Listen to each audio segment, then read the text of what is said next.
এই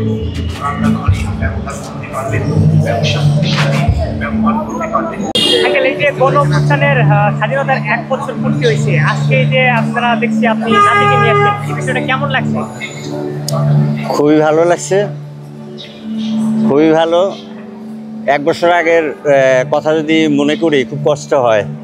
আমাদের সন্তানেরা যেভাবে রক্ত দিয়েছে এবং আমাদের বাক শক্তি এবং এইভাবে স্বাধীনভাবে ঘোরার যে সুযোগ তৈরি করেছে, তাদের আত্মার শান্তি কামনা করছে। আসলে ওদের ঋণ কখনো শোধ করা যাবে না।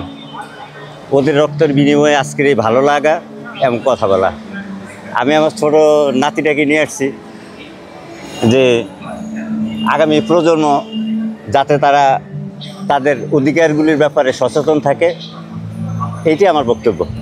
রাজনৈতিক ব্যক্তিরা আমি মনে করি যে আমাদের 71-এর স্বাধীনতার পর সবচেয়ে বড় একটি মুক্তিযুদ্ধ, আমারও সৌভাগ্য হয়নি ওই মুক্তিযুদ্ধটা দেখার। আমার বয়স মনে হয় যে তখন 4-5 বছর হবে।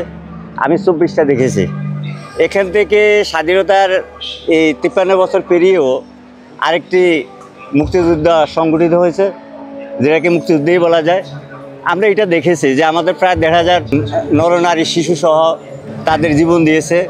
আর কোনো কাউকে যেন জীবন দিতে না হয়, এখান থেকে রাজনীতিবিদরা শিক্ষা নেবে। এইটা আমার বিশাল একটা প্রত্যাশা যে এরকম ঘটনা আর যেন না ঘটে। এইটাই রাজনৈতিক যারা ব্যক্তিত্ব, ওনাদের কাছে অনুরোধ থাকবে।